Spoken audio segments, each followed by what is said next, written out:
We talking about sports, get ball. What it do, baby? Yeah. What it do, you number one podcast listeners? You have tuned into a brand new edition of the Prembruleepodcast. You already know we're back and better than ever. And this episode, I am joined by my fellow Cowboys fan, my cousin. He's been featured before, Sonny Bhatt. Welcome back to Prem Brulee, bro. What it do, brother? Thank you for having me, number one podcast listeners. I'm happy to be back and get some microphone therapy and give you guys a little, hopefully some entertainment. So thank you for having me, brother. Yeah, I'm sure you guys know what's coming. The Dallas Cowboys are coming off a loss to the Arizona Cardinals. Joshua Dobbs and the Arizona Cardinals, to be specific. So, yeah, exactly. So I thought it was only right that I have my fellow Dallas Cowboys fan cousin on here again, as we usually do. Now, full disclosure, we had planned to record already because one of the Cowboys' best players got injured inexplicably during practice. So this was just a cherry on top to make it more entertaining for you number one podcast listeners. So our pain is your enjoyment for your number one podcast listening headphones. So without further ado, let's get started on this brand new edition of Prem Brulee. But first, a word from our sponsor. This episode of Prem Brulee is sponsored by Sleep Battle, a content creator, photographer, and artist based in Asbury Park, New Jersey. From cinematic stills, unique and classic wedding and elopement photos, even product or commercial photography like you see for the Prem Brulee brand. Sleep Battle is a full-service studio, and stay tuned for their film Please Laugh coming soon. Visit their Instagram at SLEEPATTLE and give at Please Laugh Film a follow while you're at it too. Number one artist in the game for the number one podcast in your headphones. You love to see it. All right, you number one podcast listeners, it is time for this microphone therapy. We are a couple weeks into the football season, so you know it was only right. Our annual edition of Football is Dead. It had to happen. A little early this year, huh? Kind of a little early. You know, actually, I think I hit it after like week 1 or 2 last year, so I don't think anything's going to top that. So this is pretty tame if you think about it. So fair enough. Fair enough. Without further ado, let's get it going, bro. You ready? Yes, sir. Let's get it. Okay. So we usually start with yeah, fam or nah. You know the drill. We give a little word association. I'll give you a headline. You tell me what you think. You know what? Should we do it? Sonny, should we do it? Should we do it? I think we should. We should. Yeah, let's get straight to it and skip this shit. Football is dead. Supersize you played yourself. Let's fucking get it. Oh, no. Okay. You number one podcast listeners, you knew this was coming. After you saw the first few weeks of the season, it pretty much goes to plan. There's fans everywhere that overreact, underreact, everywhere in between. So, before we get to our blood pressure rising, I asked you number one podcast listeners to submit your thoughts, your football is dead versions from the first few weeks of the season, and you all delivered. So I want to thank you number one podcast listeners for that. As always, you can find us on social media, Instagram, X, all that stuff. So if you have any questions on where to find me, it's in the episode description. We try to engage with you all, so we'd appreciate you engaging back and giving us some ideas and content whenever you can.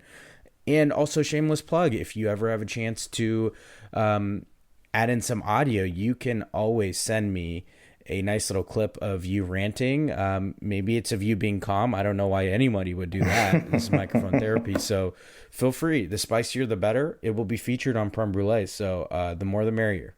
Anyway, wanted to cover your number one podcast listener submissions because it's important that we not only talk about our favorite team, Sonny, of course. So first up, the Browns. I'm in Ohio, so a lot of Browns fans, a lot of Bengals fans, even a lot of Steelers fans, but the Browns were up first.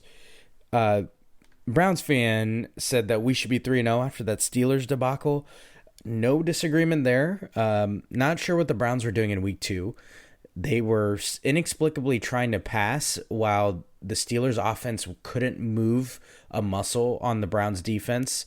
Literally, the only way the Browns could lose is the way they did it. They turned the ball over, and it led to a defensive touchdown for the Steelers.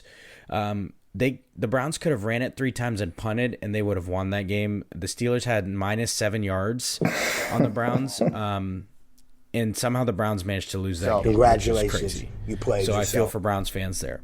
Good friend of mine's a Saints fan. Sonny, I know you got one of those too. I do, unfortunately. They were up this past week 17-0 in Lambeau, and they blew that game. Derek Carr did get hurt, but kind of ridiculous when you're up that much in the fourth quarter and you end up losing that one. So also, why do the Packers always get to be good? I mean, I have some Packers fans in my life, but seriously, even the year they were supposed to be off, they were like somehow doing well. It's fucking annoying. You're giving me PTSD already. Yeah, I know. Jordan Love's going to make the Cowboys his son too. Watch it. Texans.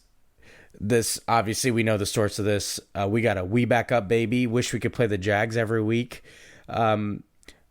Interesting note. I think I heard this on Sunday. The Texans have won something like 21 of the last 26 meetings against the Jags, which is crazy to think about. This includes like the years the Jags with like Blake Bortles were made the AFC Championship game and were not that far off from making a Super Bowl with him. They've had way better rosters. The Texans have barely had a quarterback other than the Deshaun Watson years. So it doesn't matter who's playing. I guess the Texans have the Jags number. That's crazy. Big time go CJ Stroud alert though. So we definitely want to recognize our guy. Go Bucks. Go Bucks, baby. You already know. We talked about him earlier. The Steelers, the offense. I got a lot of Steelers fans in my life too, and especially in this area. The Steelers offenses look like shit. Pickett has been iffy. Pickett did just have his first game passing for multiple TDs. Also, can you truly be good if you wear a glove on your throwing hand? I don't think so. Bro, the Teddy Bridgewater effect, like this, I don't know why it pisses me off the way it does. It makes me so But mad. like, and then he also just looks like one of the, I don't know if you guys remember, but like the old NFL commercials, it was like the kid became the player. So it's like a grown man body and like those little, and then a kid's squeaky voice. That's who Kenny Pickett reminds me of. And I never liked the Steelers. That's, you know, a history thing maybe, but it just, he just makes me angry. And it's just like, what are you doing? Like, I know you want to cover those little baby hands, but brother, please. Yeah. I can't get with a quarterback ever wearing No, gloves, like Teddy Bridgewater too. Same shit. Like, what are we doing? Crazy. At least Teddy Bridgewater correctly is wearing jersey number 50 now. It matches wearing gloves on his hand. Here, look like a bozo. Shit, man. I definitely heard from some Bengals fans. They've come off of their football is dead hill since the Bengals did manage to win on Monday Night Football in Week 3. But before that, the Bengals offensive line and keeping Joe Burrow healthy. Yeah, that's the number one name in the game right now. Joe Burrow has not played a preseason ever. He's tweaked things. They've sat him out, all this stuff. There has to be something to that. The Bengals have started slow every year the last few years. I also would like to make a plug.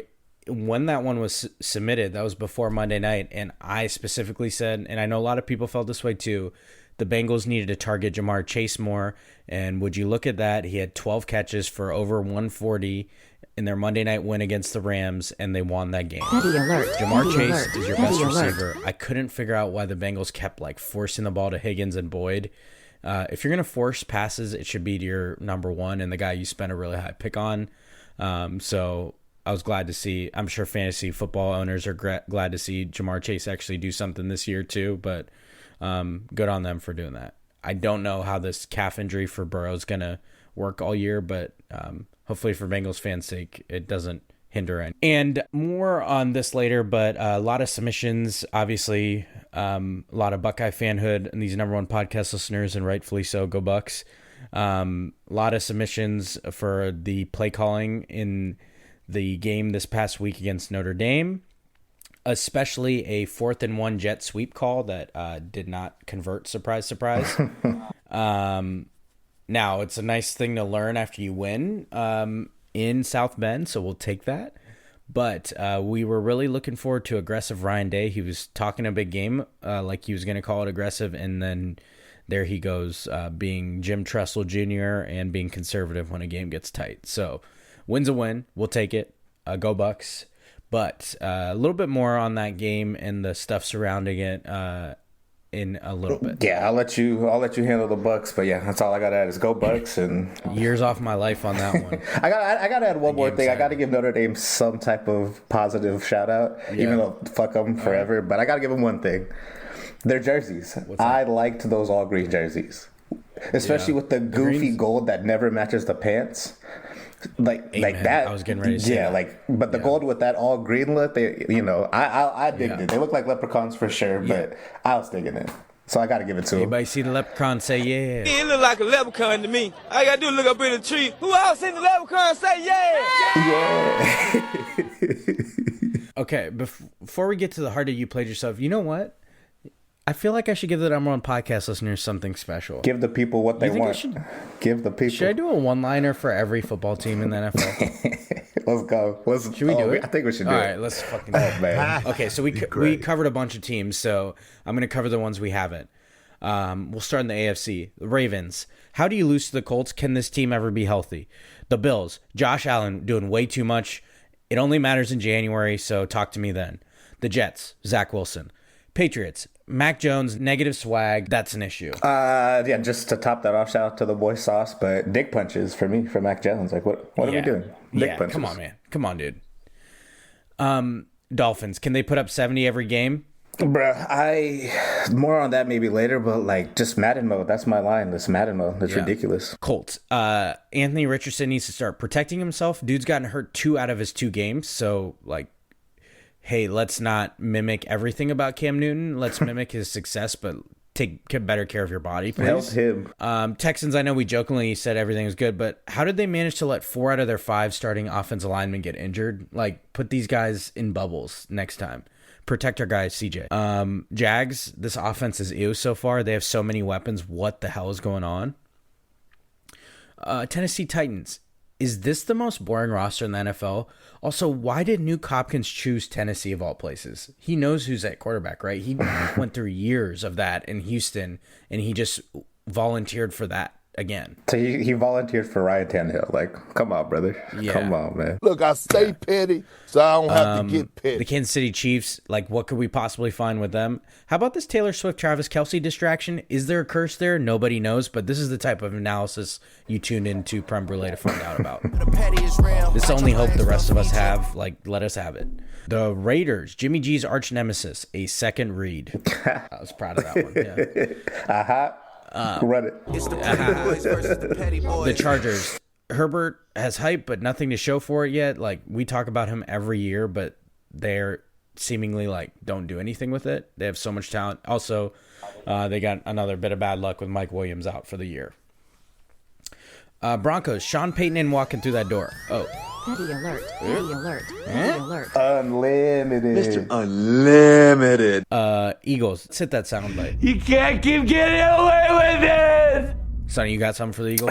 Yeah, it hates me to say it because fuck them, but I saw last time I think they played Monday night, they did the whole little cute QB sneak. And I think it was Troy Aikman. He said tush push, and I did get a chuckle out of that, so I got to shout out the tush push as much as it pisses me off. Is it time we start talking about that being unfair, or we'll save that for when they beat the Cowboys? Yeah, we got to save something, you know. I don't honestly think it's unfair, but I am going to complain about it like it is. 100%. Every team should do that, by the way. Every fucking team should have a play like that. I know not everybody is Jalen Hurts size, but I'm thinking it'll work more often than not. Maybe not to the level of success the Eagles have, but it should fucking work. The Giants. Daniel Jones is Eli Manning faces. Keep in mind, again, this is why football is dead for all of you, so don't be mad at me. You could have submitted your team's stuff. So, anyway. The Washington Commanders, quarterback. The Green Bay Packers. Jordan Love now gets to go through no top draft picks being on offense. Yeah, I feel like it's an endless cycle. They won't draft anyone on offense until they draft his replacement. So good luck with that, Jordan. The Chicago Bears, they're ruining our guy Justin Fields. I don't have a phrase. I got a word: poverty. And free him. Free Justin, please. The Detroit Lions, can you grit your way to a division title? Also, did they really hitch their wagon to David Montgomery only for him to get hurt again? What was Dan Campbell thinking about on that? He's always made of glass. I don't understand why they did that. But. Yeah, I don't understand. Minnesota Vikings, law of averages on one-score games catching up to them. Who would have saw that coming? Look, I stay petty, so I don't have to get the Tampa Bay petty. Buccaneers, they had no turnovers through 2 weeks. They lasted the longest out of any NFL team.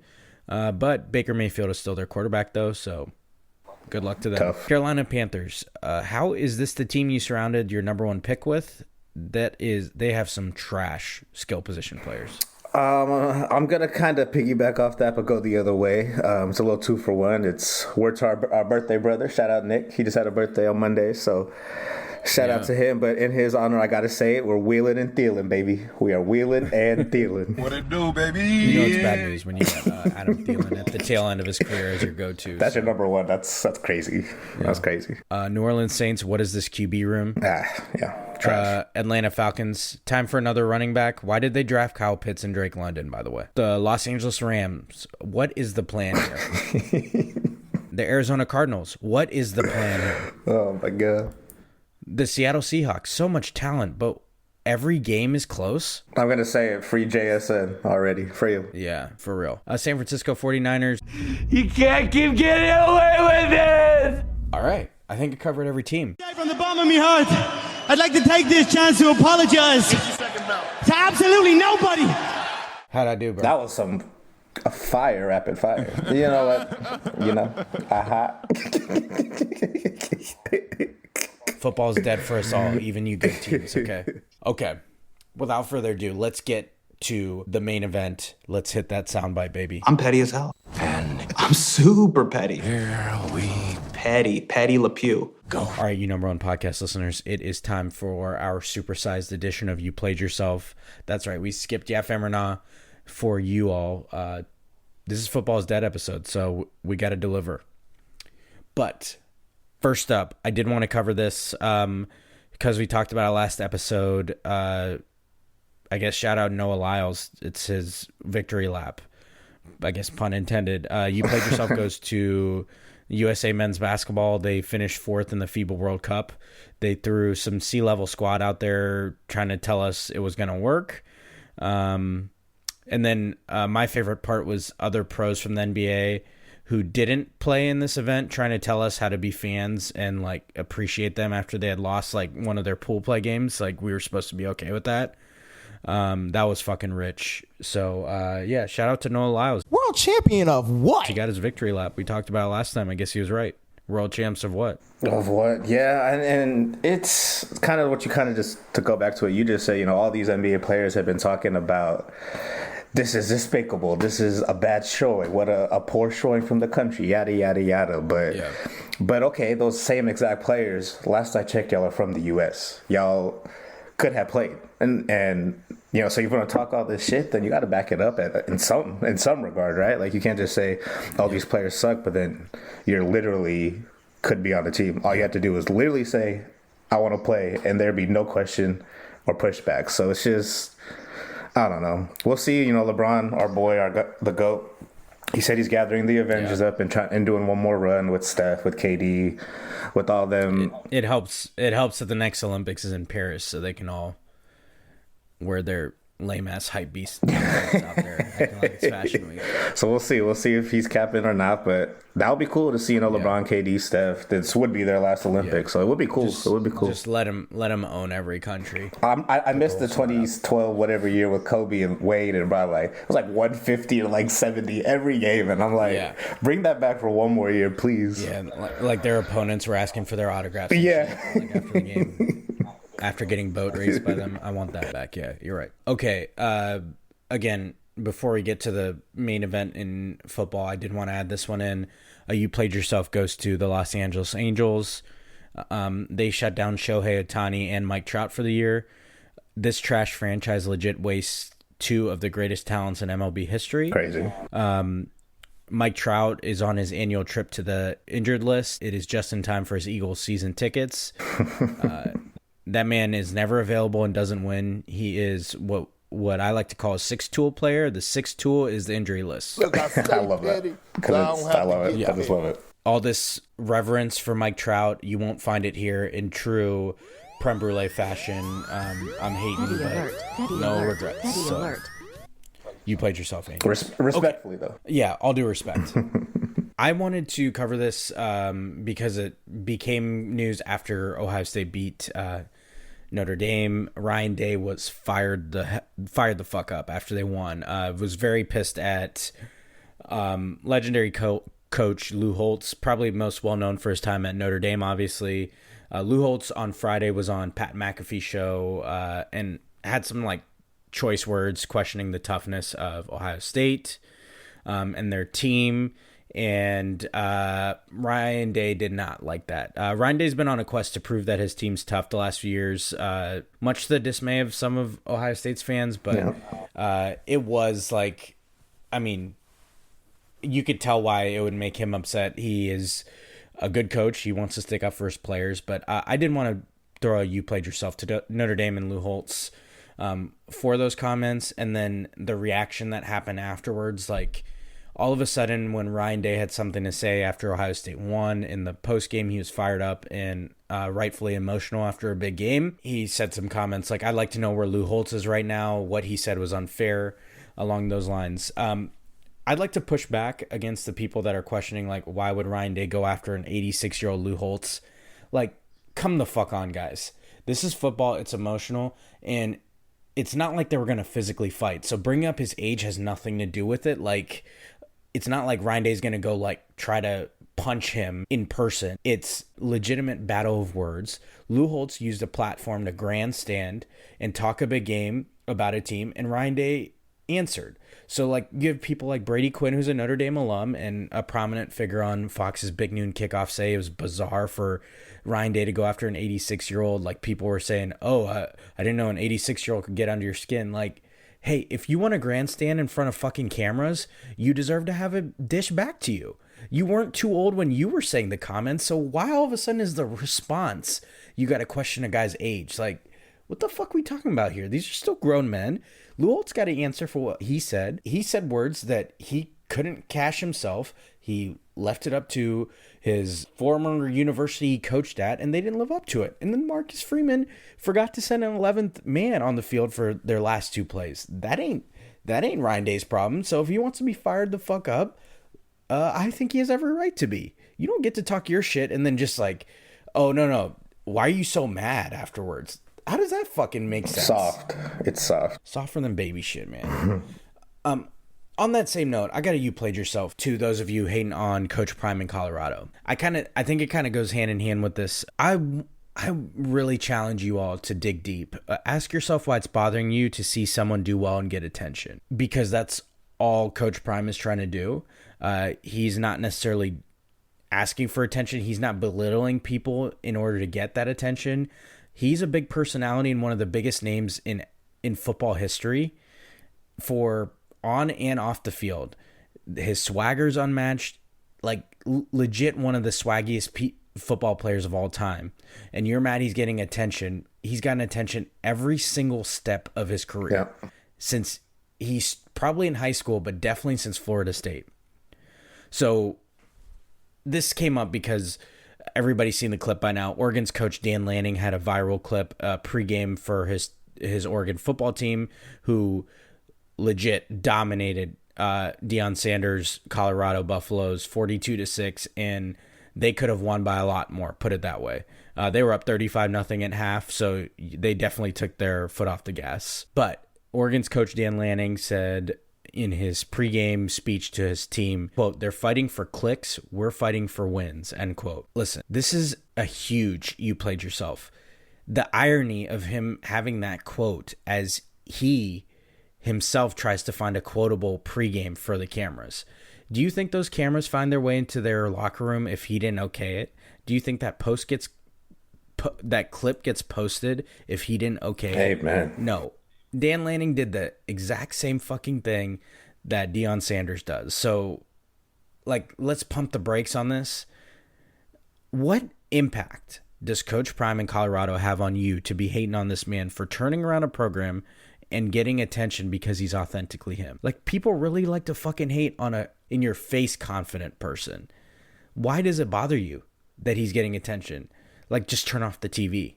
Why does it bother you that his social media gets clicks? Don't follow him.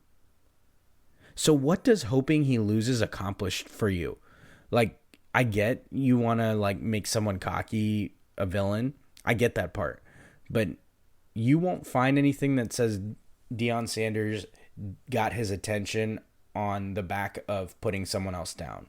That's the part I don't love. And I got plenty of it. People were excited to see him lose. No. I get that. He's a big personality. People don't always respond to that. But ask yourself what that accomplishes by you hoping he does bad. Like, it should, at worst, it should have no impact on your life as a football fan. I think for me, it's just agree totally. First of all, with everything you said, but to me, it's just straight. To me, it's like hater energy. It's straight, like just racism energy. What it comes down to, because like you see it for real. You're seeing a black figure in the sports world, a big black figure coming into Colorado, coming in and doing it his way, like you said. He's not doing it unauthentically. He's always been like this, just like you said. Yeah, but he's coming in, doing all this, doing recruiting his way, doing the practice and style and games and game planning his way, and it's working.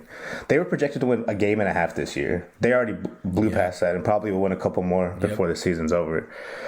I just don't understand the hate. Like, it's giving racism. It's giving, the January 6th energy for sure. And it's just weird to me, man. It's weird you see someone like that's doing something that great with his two sons. Third son kind of like in the background being a supportive figure too. It's like a family thing with like bringing these kids together and uplifting these kids who were at a HBCU just last year this time, For sure. He brought attention to them. He had like national TV shows at the HBCU, brought crazy attention to them. Yeah, his son is responsible for their social media at Colorado.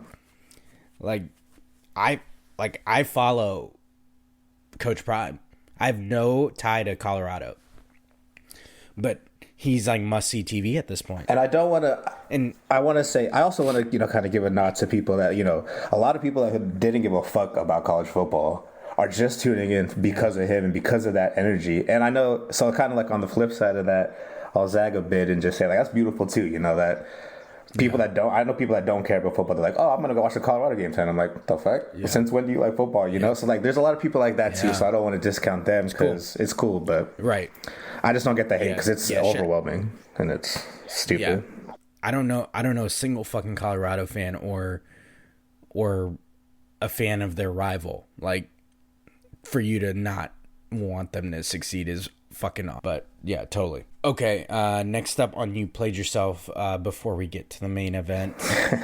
You Played Yourself goes to us fans for NFL injuries. We know the names by now. It is just a few weeks into the season. We've seen season-ending injuries to, most recently, Mike Williams, receiver for the Chargers. Aaron Rodgers, 4 plays into his Jets career, tore his Achilles. J.K. Dobbins, our dude cannot stay healthy. I'm convinced certain places are just bad juju for, like, players. Like, I just think Dobbins needs to not be a Raven anymore because dude has not had any luck with health. Amen. Nick Chubb. Nick Chubb's injury looked awful. Like, truly like Willis McGahee back in the 2003 Fiesta Bowl, Miami versus Ohio State.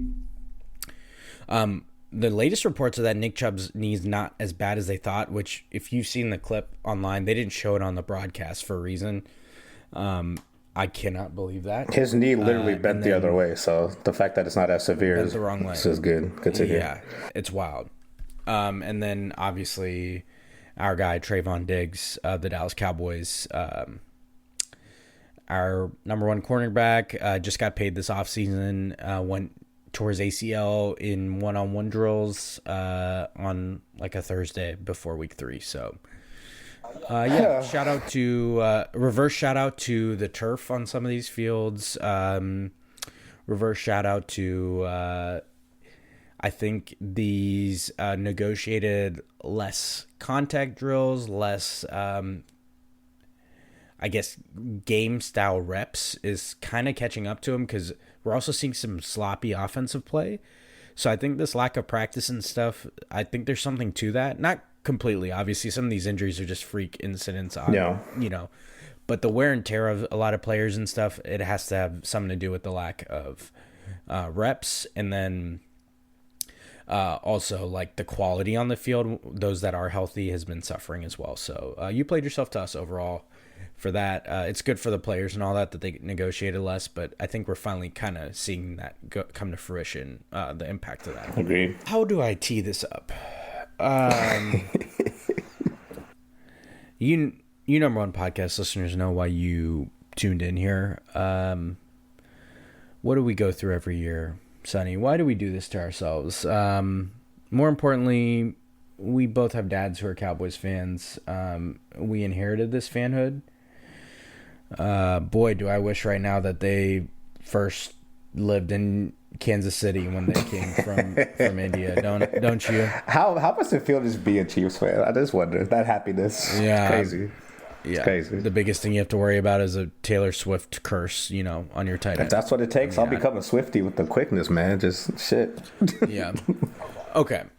So we're going to throw you played yourself to the Dallas Cowboys. How about this? I'll go first, and then you chime in. That way it gives me time to let my blood pressure return before we wrap up the episode. Save space, brother. Let's get it. Yeah. Okay. You played yourself. Goes to the Dallas Cowboys.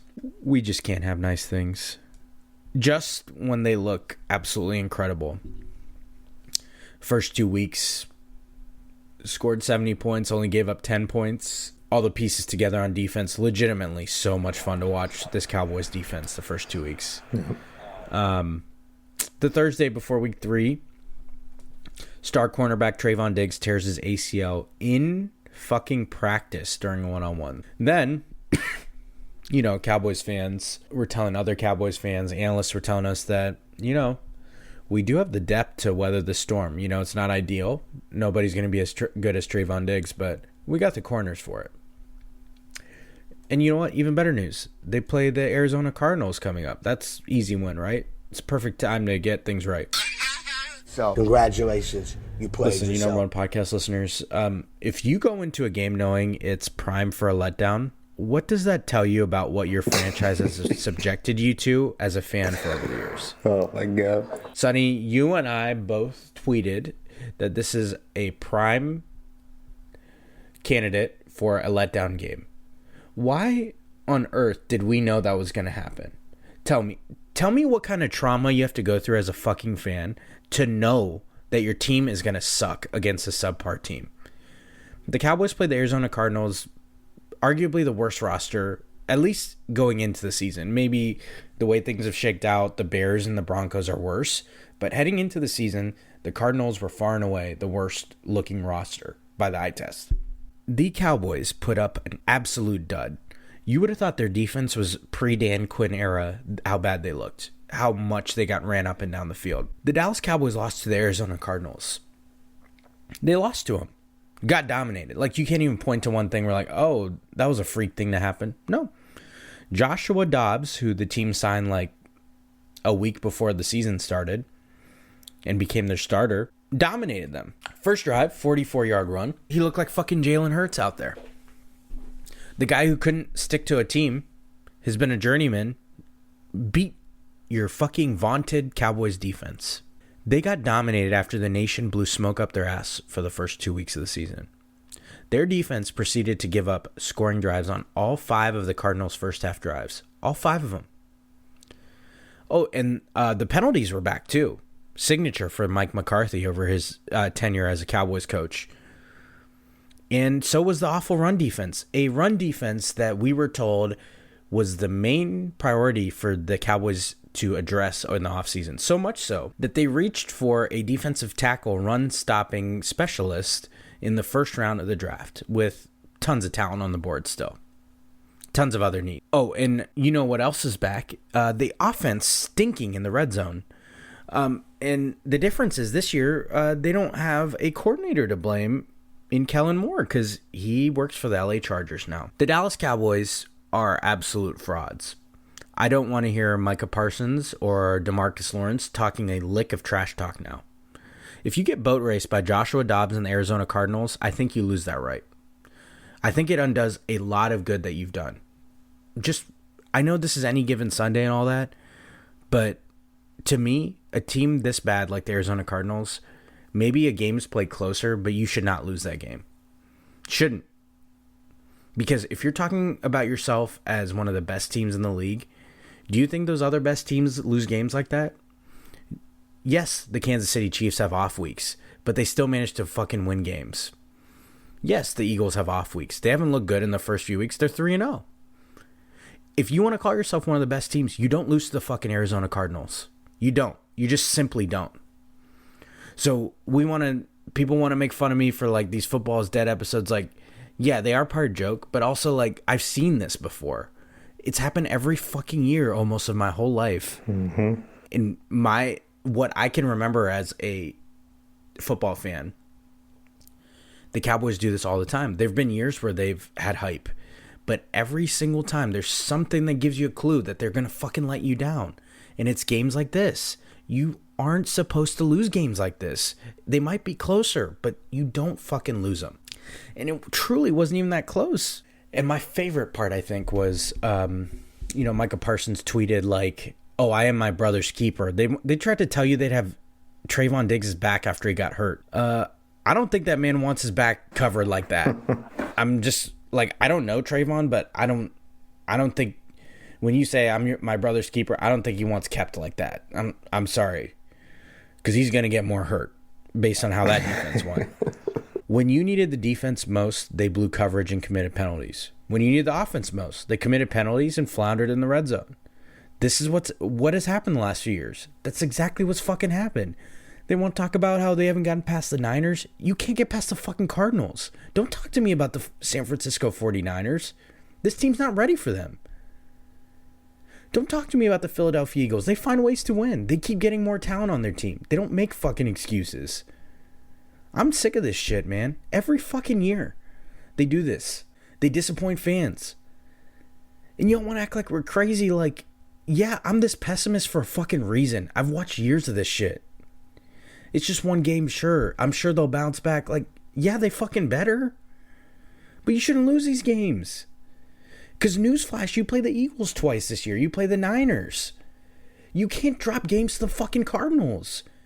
If it really matters to you to be competing late in the season and in the playoffs, you don't think those wins and losses add up?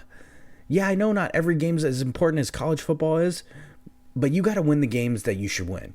It's simple as fucking that. And the Cowboys don't do that. They don't make anything easy. They don't. It's so fucking annoying, too. I mean, goodness gracious. I'm my brother's keeper? Dude, I don't want my back covered like that. Like, facts. You trying to tell me, hey, man, I got your back. What? Your ass just got beat up. You want me to get hit, too? Nah, man. I'm good over here. I'm just going to keep my ass home. Don't tell me you got my back if it's like this. Fuck off. Whew. Sonny, your floor. Yes. Beautifully said, brother. Yeah. We're back here. We meet again in this situation, and it sucks, man. It just sucks. Quick little recap. The offseason, we made some great moves. We got Brandon Cooks. We got Gilly Lock for a total of a fourth and a fifth, I think. We re-signed all these free agents. We kept Dan Quinn, which I still believe is great.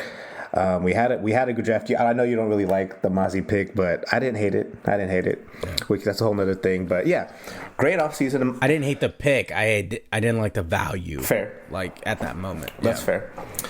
But all this great offseason, great ramp up, all this, the rah-rah, with now coming into the season, we have a dominant show in the first 2 weeks. We have the best defense in football. We have the most complete team since Aikman and Emmett in the 90s. We can finally play that coveted complimentary football that we also dearly want.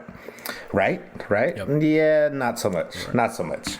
It's not even that they fucking lost to the Cardinals, man. It's just... weird games happen in the NFL. Things happen, and like you said, any given Sunday. But it's really just how. It's how they go about it. It's not just, hey, it was an exciting game. It was close. They played well. They fought well. It just, a couple balls bounced the other way. It's never like that with us. It's always, like, you see the game and you're like, what the fuck happened? Like, I'm laughing, but it's just like, at this point, it's just comedy. Because, like, how do you have the same goddamn pattern every year as soon as we have, like, a bit, just a little fragment of success? We fuck it up with let's start with that vaunted defense. Vaunted doomsday defense is back, right? 5 straight scoring drives to fucking Josh Dobbs, Hollywood Brown, and Rondell Moore. Like, are you kidding me? Are you being for real right now? Have some shape, guys. Like, they were looking like it was a primetime fucking greatest show on turf because they were running up and down the floor. They were balling. They worked. Props to them. I get it. Give credit where it's due. They had a great scheme. But that defense, 5 straight scoring drives in the first half. The run defense was just non-existent. Like you said, Trayvon, our brother's keeper, no. Gilly got cooked. Deron Bland, I never even heard him being called. I didn't even know if he played, to be honest with you. Our he got beat a few times. The 3-headed monster at safety, barely heard his name, and Curse, I think, who normally is the most consistent out of everybody, sucked. So it's just, this team to me just never learns. They always talk. They always want to say this big game that we got to do better. We got to play better. We got to do whatever the fuck what they want to say. But it never happens. They just never learn it. So you touched on it. Like, you stop this fucking yapping. Stop all these Instagrammable quotes with "I am my brother's keeper" and just go play football, bro. Like, and like shit like that. When he's the one that said "I'm my brother's keeper," like, be about it. The talk has always been there, but the walk's never there. And we've seen this for years, damn near my whole life. I was born when we had a Super Bowl, but God, I couldn't tell you. That's on the defense. I do have to give a little bit of daps to the O-line. We were down by all three of our Pro Bowlers. So they didn't play great, but I think they played well enough. They played well enough, I think, to win this game. So Dak wasn't running for his life or anything. He wasn't. It's just complimentary football. That phrase that Jerry Jones and Stephen Jones love to say never happens. It just, like, we can't. Like, if the defense is playing well, offense sucks. The offense sucks and the defense is playing well. Like, there's no, or both of them are playing well and the special teams gives up like a fumble. Like, it just can never be balanced as much as they say they are and they want to be. It's just not the case, And, the defense, they laid a stinker. I understand it. They did pick it up in the second half and got the stops and at least gave our offense a chance. And what did the offense do? Right back to it. 3 and out. Punt. They get in the red zone. They fucking, I don't even know. It's just the same thing over and over again. And, like, everyone says, like, even I'm sure you get it too, like, we're too much. We're dramatic. Like, it's just a one game. But it's really not. It's really not. When you literally look at what, or the why behind it, it's not just one game because we've seen it. We've seen it. And it just goes back to at the top with coaching, with all the way at the top with Jerry. It's just, we've seen it. We've seen it before. And that defense had 3 offsides penalties in 1 drive. In a row. Unbelievable. In a fucking row, bro. Yeah. Like, I played football up until high school. I would literally run until I threw up on that football field if our D-line did that, which just happened. There's no excuse for that. Like, just those mental things that you would think doesn't happen to a team, especially with Dan Quinn. I still love Dan Quinn. I think he's doing a great job. But things like that just seems to happen to us. Like, and I can't get my head around it. They so clearly were not prepared for that game. No, not at all. Not at all. Like, once again, they talked all the talk, but nothing was there. And you touched on a little bit. I kind of want to finish up with it, but the red zone. I don't know how a team with CD, top 7 to 10 receiver in this league, Tony Pollard, another 7 to 10 running back, decent enough number 2 in Cooks and Gallup and Deuce Vaughn and all these guys that we have. I don't understand how we can't score in the red zone. It's like we from the 20 to the 20, the offense looks fantastic, like efficient. Yep. They're moving the ball in the field. They're doing the dink and dunks. They're doing the crossings. They're doing the streaks. They're doing, like, literally everything perfectly. They hit that 20 to 25 yard line. And then, like, Mike McCarthy just becomes a fucking dunce. I don't know what it is, and it's on him this year because we had Kellen Moore the last couple of years to blame it on. It kind of makes me think that he was overruling Kellen Moore in the last few years because that was the issue before in the red zone. Yeah, but I mean, that being said, like, there were some questionable calls in the past years, but we were still relatively efficient in red zone. I went and looked back, and we were the number 1 offense in the red zone last year. That's surprising. And so, right. We're number 1 in something in the red zone, but I don't know. I just think we have all these weapons. Like, get CD, like, in motion. Let him run the shallow cross. Let him run a screen, a little bubble screen. A jet sweep with Turpin. Everyone's talking about lately, especially this week, we're missing Zeke. Shout out to my boy Zeke. Yeah. Go Bucks. All that. Yeah. Go Bucks, baby. But everyone's saying we miss him. I get it. He was like our battering ram. He was our hammer. Pause. Yeah. But we it was because of his success rate on like third and fourth and short. That's why it's being brought up this week, and I get it, and I agree. Like he was fantastic. He had 12 touchdowns last year as a quote unquote bad year he had. But okay, we let him go. Whatever, we'll move on. But Hunter Lupke, I think that's how you say it. Shout out to him. He was supposed to be that guy. They literally signed him to the 53 after training camp to be that. Yeah, he made the team surprisingly as a fullback. Right. Yeah. Like we haven't had a fullback in God knows how long. And so he made that team to be that sequel, to give us the third and fourth and ones and all that. But he's seen like 10 touches this first 3 games. Like that doesn't make sense to me. And we just need to free Deuce Vaughn. He can create in space. We saw that in the preseason. We saw it in training camp. He's shifty. He's hard to bring down. Like, use these guys that you say you have and like you're excited about. Use them. Like, that's in the red zone. That's where they thrive, and that's supposedly why they made this team. So prove it. Like, just literally just do it. Like, we've seen them talk about it. We haven't seen them do it to an extent. But I don't know, man. It's just, you ended it same word. I'm gonna end it with frauds. Until they break through something like this, we have all the potential. We have the balance, and I think we really can be special.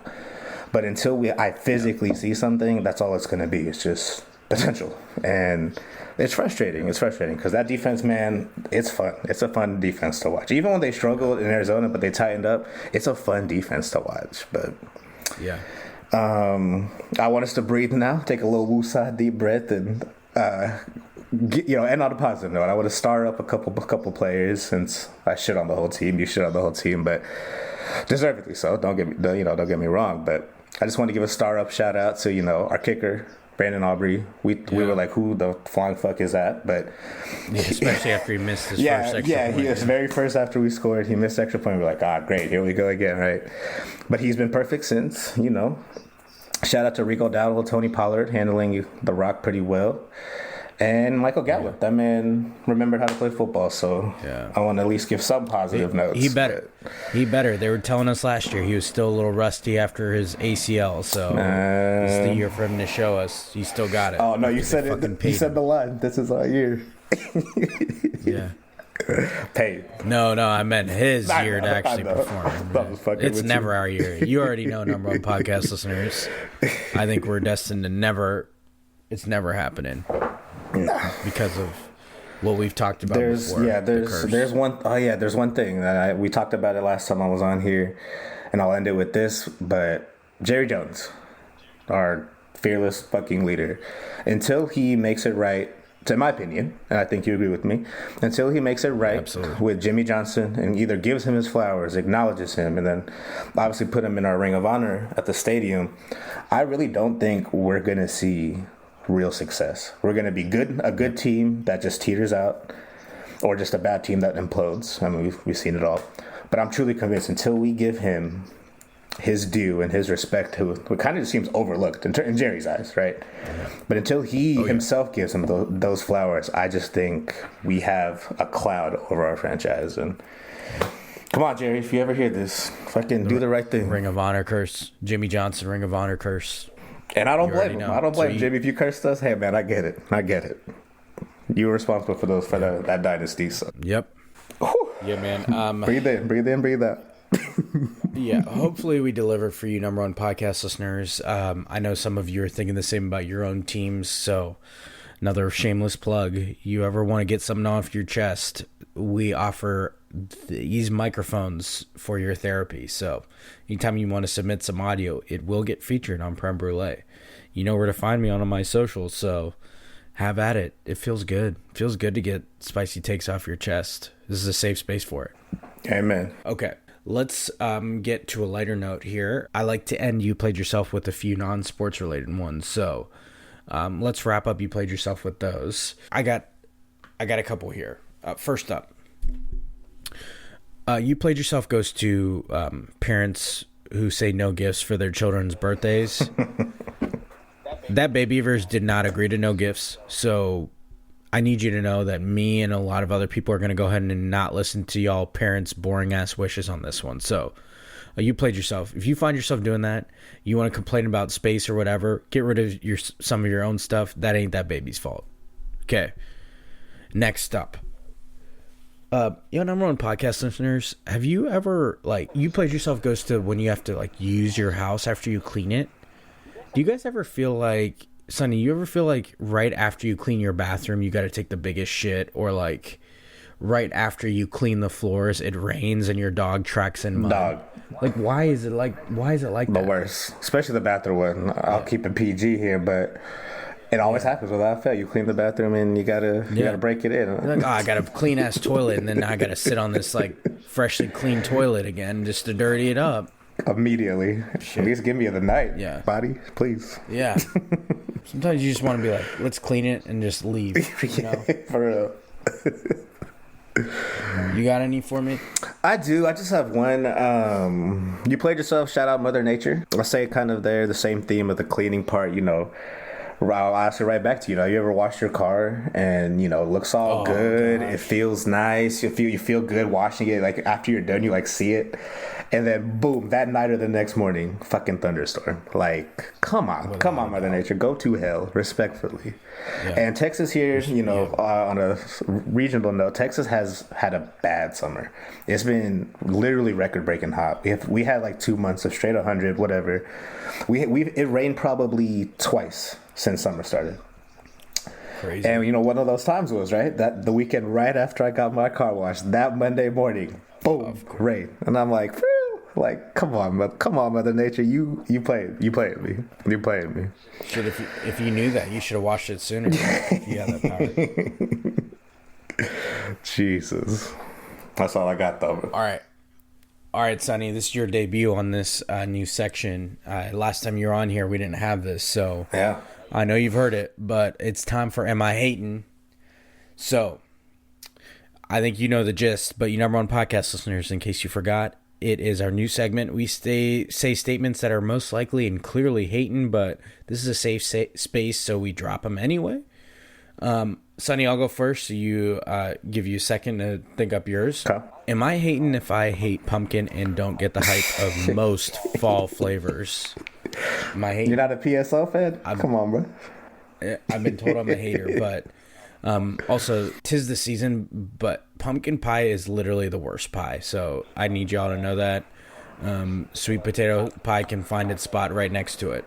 I know it's going to be a hot take for you guys, but those are trash, so take those vegetable pies out of here. Sonny, that's crazy. What you got? Am I hating? Hey, man. Am I hating? I think, shout out to another co-host you've had here several times, our brother Ro.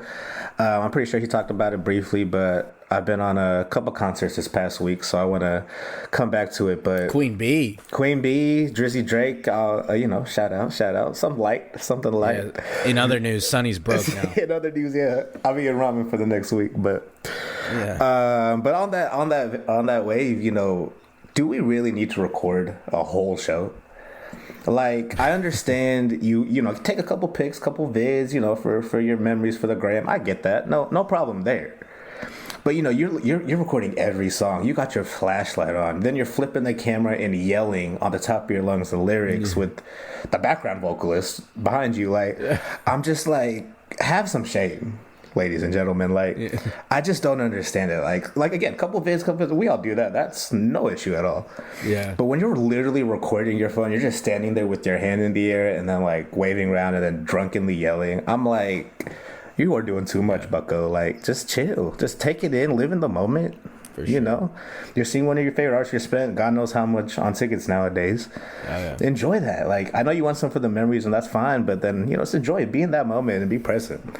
Yep. So, yeah, that shit just always ick me. I feel that. Yes, sir. Okay. Let's move on to who you got and what you feeling. So, last episode had Vish on here, and we talked some sleeper fantasy football selections. Vish so far is doing much better than I am 3 weeks in. I talked about Alexander Madison and Michael Thomas. Oof. Both of them are doing like okay. Vish was a big Jahmyr Gibbs fan, who's kind of like, he recognized he's boomer bust. The other name he floated was Tank Dell, who's just had a really good week. Go Cougs, baby. Go Cougs. Him and Stroud have a pretty good connection. We also picked the Jets versus Bills opening game. Obviously, that was clouded by the Rodgers injury a little bit for what it's worth. Vish did pick the Jets, and that ended up being right. But definitely couldn't have predicted what happened there. Okay. Yeah. And I haven't forgotten, but a few episodes ago, Roche and I talked to like contender, pretender in MLB. I'm saving that for next time he's on because I know the postseason is quickly approaching in the MLB, so I think that'll be a fun time to recap what our thoughts were at the time. I'll let y'all handle that one, but I just got to say, go Stros. Yeah. Please make it. Go Stros, baby. Go Stros, baby. Bang, Please. But to keep with the theme, this Football is Dead episode, we wanted to keep it football heavy on this edition. So I wanted to get your take on teams to beat in the AFC and the NFC. Who you got? Yeah, easy answer is Chiefs, and of course until someone actually eliminates them, they got to have that respect. But my official answer will be the Dolphins.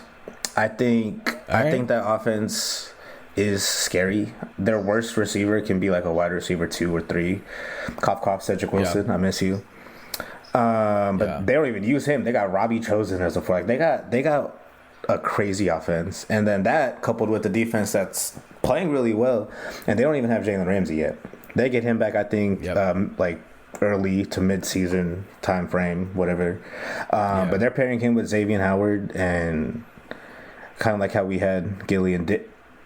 Never mind. Damn, too soon. I know, but no. Miss you, Trayvon. Miss him. But I'm gonna go Dolphins on that just because that offense, I think, I like that, can literally torch anybody, and that defense is only gonna get better. So that's my AFC pick. Sorry, NFC pick. I'm gonna go with. Unfortunately, I gotta still give it to them. The Niners or the Eagles. Yeah, they're just like you touched on earlier. They haven't had good games.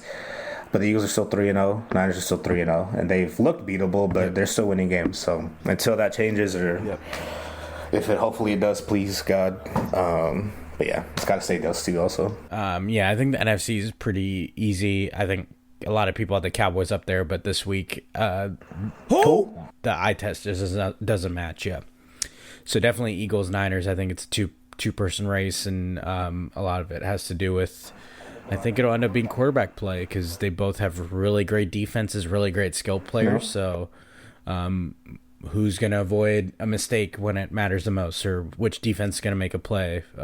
So that'll be interesting to see how that plays out. And in the AFC, Chiefs. It's still the damn Chiefs. Every year we do the song and dance trying to act like Patrick Kermit Mahomes isn't still their QB. All these shows on ESPN want to talk about who the best team is, and they blow smoke up all these other teams, and we all got to act like the Chiefs aren't still right in front of our fucking face. So it's still the Chiefs. I'm right AFC, here. It's Chiefs. I'm right here. Until I see otherwise, like I would have told probably before this season, felt like the Bengals had a great shot because they have really great roster, but I just don't know how that calf injury is going to heal, if it ever is going to heal, because I think Burrow's going to be too stubborn to rest, and he's going to be at risk of tweaking it. Not that I don't know that rest would even prevent it from being tweaked again, because he rested and then tweaked it in week 1. So I mean, what do we know? I think or week 2, whatever it was. Quick side note on that, just real quick. Same injury Dak had, and we saw how that ended 2 years ago. Like, it just kept nagging him. Yeah. So I hope he can shake it, but it's just a tough injury as a quarterback when you're planting off that foot. But I hope he gets. I hope he shakes it. I hope he shakes it. And same with the Bills. Like, until you prove it later, like I said earlier, my one-liners, like, until you prove it, I ain't picking you. So anyway, okay. My next one for you. Give me an overrated top college football team right now. I have a few candidates there to jog you and the number one podcast listeners list that you're keeping. Some candidates I got for you of the top teams. Obviously, you have Georgia at the top, Michigan, Florida State, Ohio State, USC, Oregon, Washington, Texas, Notre Dame, Penn State. Just, few candidates on there. I'll go first before I get your take on who you think's overrated. I'm going to say any second SEC team besides Georgia. And then my prisoner of the moment pick right now, I stayed up to watch this game, USC. They did not look very impressive against Arizona State. Yeah. So, and Arizona State's going to be probably, I would say, like middle of the pack for Pac-12. So I don't think we were talking about it earlier. I don't think any team is looking that dominant as far as years past. So it could be anyone, but those are my picks for right now. What about you? Yeah, that USC pick's a good one. That defense is Swiss cheese, but I'm going to go for my real answer. I'm going to give you UT, Texas. We keep hearing every year Texas is back, yada, yada, yada. But until I see something like they beat Bama, I get it. But Bama doesn't even look good this year. So I still think UT is overrated until I see them, perform in the conference title and further. I'm going to stick with it. But my real answer is cue the petty alert, but Notre Dame. It's a Notre Dame award. They always suck ass, and they're always in the top 5. Notre Dame. But yeah, they're always in the top 5 year after year, and then year after year they choke in some way. So I'm glad we beat them. I'm glad the Bucks beat them. But yeah, it's definitely their award to lose every year. All right, what are you feeling lately, Sonny? I touched on it earlier with the whole concert recording, but I am feeling concerts and live music lately. I've been to Drake and Beyonce in the last week, and both fantastic. Beyonce, obviously, the best, and she's just a hell of a performer. She can sing her ass off, but that kind of just gave me the itch again to go back to live shows. No matter, even not just to any big artists, but just in general. I've always enjoyed live music, no matter what the genre is. So I've been feeling that, and I'm definitely feeling the fall season coming up because, boy, howdy, bro, it's literally been hell here in Texas. So I'm ready. I'm ready for the fall and some hoodie season to come upon us for sure. Hell yeah. Feel the football in the air. Yes, sir. I am feeling NFL Red Zone. I don't know what we did before NFL Red Zone, so I got to give a shout out to that channel. I don't know what I did before then. 7 hours of commercial free football is a way to live. We really just watch games. No That's idea. nuts. No idea. Also, I got to do what I'm feeling lately. NSYNC reappearing at the VMAs and announcing their first single in 23 years. Mm-hmm. I know it's been joked about, but you young number one podcast listeners and the people you know of this newer generation, keep your filthy hands off of concert tickets if this reunion happens. If your birth year doesn't start with a 1, then get your ass out of there. Amen. And then finally, what I'm feeling, my dog, Teddy, like my actual dog, like not my not friend. your dog. He is my not friend. Your dog, but your he dog. is my friend, but he's like actually my dog. Teddy, he turned 5. Hey. Don't worry, I know that he will hear this episode. So shout out to you, Teddy, when you hear this. What's up, Tedward? All right, you number one podcast listeners. You know what time it is, how we wrap up each episode. It is time for Too Much Sense. All right, my Too Much Sense for this episode is to never regret the love you gave anyone, even if it wasn't reciprocated. Love will come back to you in some form. Remember, love should never be given with reciprocation in mind, but obviously it's hard not to feel hurt by the lack of it sometimes. Rest assured, though, your good intentions will come back to you in a valuable way you deserve. But don't let that lack of reciprocation impact doing good for others. It's so important that you do that out of the goodness of your heart. And know that it's coming back to you. If your intentions are good and pure, it doesn't matter if it's not reciprocated. Not to say it doesn't matter. You're allowed to feel hurt by it, but don't let it stop you from putting good out into the world that can come back to you. I love that. Amen. Hear, hear. Yes, sir. That's fantastic. It's a reminder for myself sometimes, Yeah. Love that. All right, you number one podcast listeners. This has been our annual edition of Football's Dead. We don't even want to limit it to annual because who knows? Maybe there could be another Football's Dead later in the season. You never know. It could come back to life and then we could have to dead it again, So I don't want to set limits on it, but nonetheless, this has been the 5th edition of Football is Dead. Can't believe it. We've had some other titles, but officially the 5th edition of Football is Dead. I've been your host, Premal Bhatt. I've been joined by my cousin, fellow Cowboys fan, Sonny Bhatt. Thanks for joining me, my dude. Yes, sir. Thanks for having me, brother. Always happy to be here. Misery loves company. We commiserate over our disappointment in the Cowboys, so that's something we do share. So I'm glad I don't have to do it alone. We rant to each other quite often in times like this. So I'm thankful for you, bro. Thankful for you hopping on here and, providing some microphone therapy. Likewise. You number one podcast listeners. I appreciate you. Appreciate your submissions to Football is Dead. Appreciate your listens, your shares, your subscriptions, passing it on word of mouth, all shapes and forms, social media, all that stuff. Couldn't do it without you. Wouldn't do it without you. So, you number one podcast listeners, thank you from the bottom of my heart.